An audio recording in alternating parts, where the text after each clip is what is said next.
Welcome to my video on converting complex numbers to polar form from rectangular form.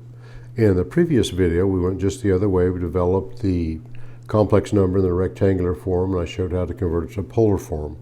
In this video I'm going to go the opposite direction,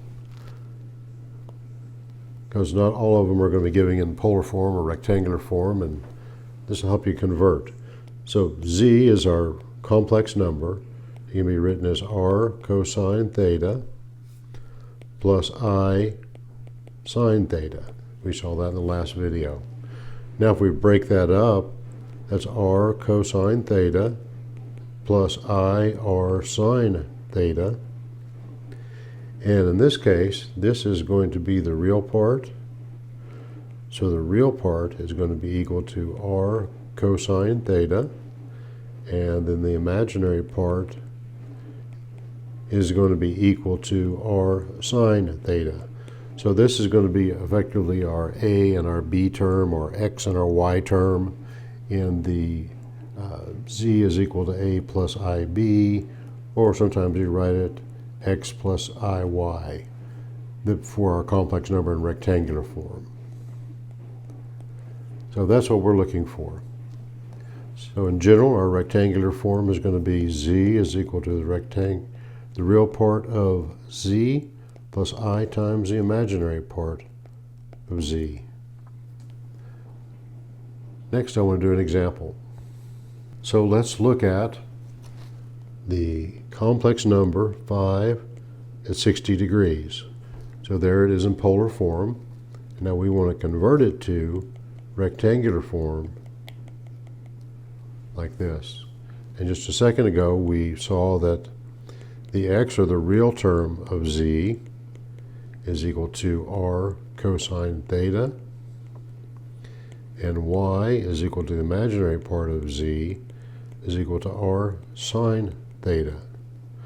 Okay, let's plug in the numbers here. So we've got r cosine of 60 degrees, and we've got r times the sine of 60 degrees. Here we're going to use our Desmos calculator to find that. This is the Desmos scientific calculator. I'm going to use those calculations. So you can see I've got it in the degree function. So now, first of all, I'm going to do the sine. The sine of 60 degrees is 0.866 with a bunch of other digits. Now let's clear that, and let's do the cosine of 60 degrees. That's equal to 0.5. All right, let's remember those numbers, or we're going to use them in our solution.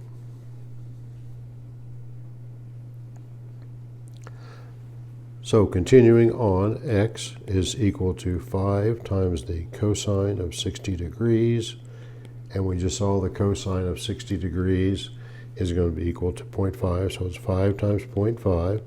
That's equal to 2.5 units. That's the real part.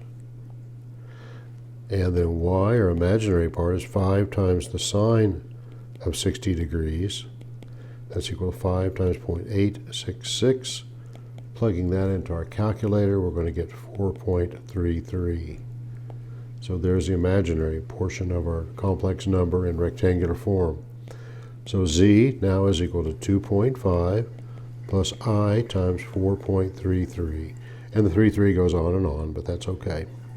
So there is the conversion into rectangular coordinates from the polar form of z is equal to 560 degrees.